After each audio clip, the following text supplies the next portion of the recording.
Diary. I'm recording this on Monday, the 9th of September, 2024, and I've got good news for most of your Apple fanboys and fangirls, which is I've got a great opportunity for you to save some money, which you don't hear often when you're talking about Apple, and that is that I've watched the big reveal, the announcement of today, Monday.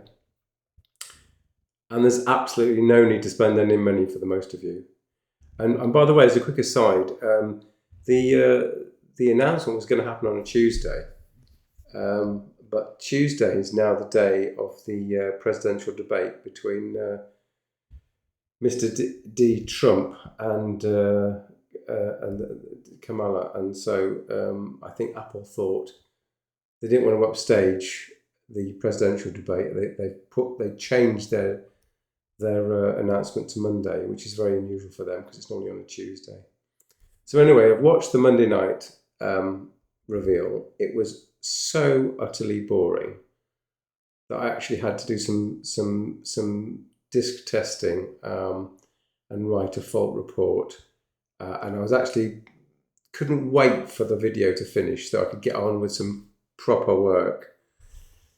Anyway, what has been announced? Well, and why should you not need to spend any money? And if you've got an existing late generation iPhone, and if you've got a late generation Apple Watch, or especially if you've got an Apple Watch Ultra, again, I've got some great news. No money needs to be exchanged, which is bad news for Apple, I guess, and possibly terrible news for the Apple share price. But I'm here to just talk about what's been announced. So first of all, we started off with the Apple Watch. I'm just going to try and put the Apple's own UK page here, which compares the Apple Watch SE, the Apple Watch Series 10 in the middle, and that's the Apple Watch Ultra. So by the way, there was no new Ultra watch announced. All they did was announce a new colour. Woohoo! It's a black colour, and surely that can't be as tough as a proper titanium silver colour here. I mean, it's an anodized black, but I think as an athlete or as an engineer, please go with the anodized, go with this traditional titanium and non-anodized covering. I'm sure that's going to be tougher. They announced a few watch straps as well. So on the Ultra, there was nothing. On the Apple Watch Series 10, it is new. It is slightly better, and it is slightly bigger than some of the other devices and some of the previous generations. So that's the key differentiator. Now, as somebody with terrible eyesight, which has become terrible over the years, I need a large screen. I've already talked about the merits of having a square screen, and that's why the Apple Watch is so brilliant. It's got a square screen, and the best watch to read text on is, of course, the Apple Watch Ultra, which is why I've got an Apple Watch Ultra. The Apple Watch Series 10 is a 46mm display now, so it's pretty damn good. So if I didn't have an Apple Watch at all, and you were listening to this thinking, oh, I've got to have an Apple Watch because of the square screen and the scrolling, then yes, that would be a good thing to go for. But if you've got any kind of existing Apple Watch, like a Series 9 or just one or two generations earlier, then I don't think the upgrade is really worth your money. So that's my summary. Oh, there's the nits. It's still brighter on the Apple Watch Ultra. And I do notice right at the end here, well, these are all the benefits of, again, Apple Watch SE, Apple Watch Series 10, and Apple Watch Ultra. You'll notice that the Apple Watch Series 10 has got a Series 10 integrated package here. It's a system integrated package. So it's a slightly later generation of CPU. So wow, that is interesting. But it's not been made anything of. I wonder if the CPU is in any way significantly faster than the Series 9. Be interesting to know. We don't know that. That's to be discovered. So that's the that's the watches out the way. Next, let's talk about the headphones. There's been some new headphones, and again, the whole topic left me completely cold. I know people do kind of rave about the headphones in some respects, but for me, as someone who uses not just Apple equipment, although I tend to be using more Apple equipment than I used to, but even I would like to have a set of headphones that works on absolutely every system with all its functionality. So personally, I still pretty much hate Apple earbuds because they have this horrible white sticking out noticeable design, which I think is the antithesis of what you actually want. You want headphones should be discreet and not shouting, and Apple headphones shout. And the ones with the longer stalks look ridiculous. The ones with shorter stalks, well, I guess if they were black or some darker colour, it might be reasonable. But from an aesthetic point of view, I just think they are ridiculous. So I've never really got into Apple earbuds, and I'm just not going there. And they're expensive, and the noise cancellation is only on the higher models, and it's a classic case of Apple restricting the functionality on the cheaper parts of the earbuds, so they can sell you functionality that everyone else in the industry provides for nothing, or for nothing much, only at their higher end earbuds. So it's discriminatory marketing, and I just don't like it. So let's get on to the main fest, which is the Apple iPhone.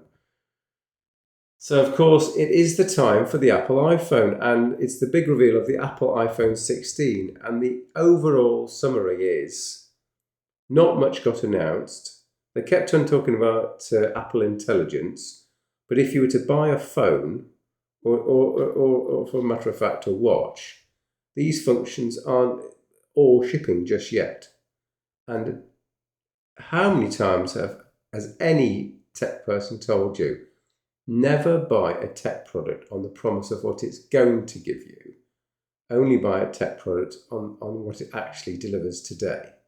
Because what it delivers tomorrow could be delayed. It might not be available in your country. And there may be changes to what's being offered. So wait until, if you really want these features, which I don't think is significant, then wait till they're announced and wait till they're reviewed, and then you can make an actual decision on whether your extra money spent is worthwhile. But they announced the iPhone 16 standard, iPhone 16 Pro. As usual, the Pro models have got 3 cameras. There have been a tiny spec bump on the Pro, so let's just go over one of the main features they rumbled on about was the fact that you've got a dedicated camera button, which has been on, again, a feature which has been on many other phones for many years. On the actual iPhone 15, you can remap the button, the notifications button here, this button at the top. You can remap that to the camera if you really want to.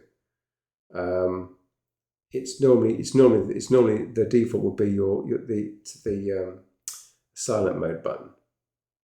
So if you have it as a silent mode button, then sure, you can't have another button for the camera because you don't have that button on a 15 or lower phone. So if you really have to have the extra button, then of course you'd go for the 16. But you're paying all of that money for just one button, whereas on a 15 phone you can remap the button to the camera anyway. So the fact it's got an extra button on the 16 or 16 Pro, I think, is completely irrelevant. On the 16 Pro, you're getting a slightly better ultra-wide camera. So I'm on the specs page of the machine. Let's just go for this. Let's just talk about the cameras first, if we get to it. So you'll see that we've got a 48 megapixel main camera and a 48 megapixel ultra wide camera. And if you remember, the Google Pixel Pro phones have had 48 megapixels all round. So Apple is playing sort of catch up here. The other thing about the new Pro is it's bigger. Now, Apple have always had this thing up until now, whereby the Pro model was typically actually lighter and slightly smaller with the same screen size than the regular model, because it used better materials and the bezels were maybe slightly thinner. But this year, they've actually made the actual Pro models bigger. Again, I think that's a terrible mistake. I mean, people like big phones, but we've now got to 6.3 inches and 6.9 inches, which I think is ludicrously large sized. The old advantage of buying the Pro phone was you get the same screen size, but in a lighter package, because it's, let's say, using titanium, not aluminium, and you get some superior features. This year, you're getting a bigger phone, which I just do not approve of. So another reason you've got slightly thinner bezels, by the way, but just another reason why I think it's a misstep by Apple. I think it's, as a 15 Pro user, I don't want a larger screen. Thank you very much. So again, I just think it's an Apple misstep. Also, it's heavier. Something again I do not want. It's so I would go to GSM Arena for these things. So here's a comparison between the 16 Pro, the 15 Pro, and the 16. If you scroll through here, you'll see that the 16 Pro is 199 grams, and the old phone's 187 grams, and the standard 16 is 170 grams.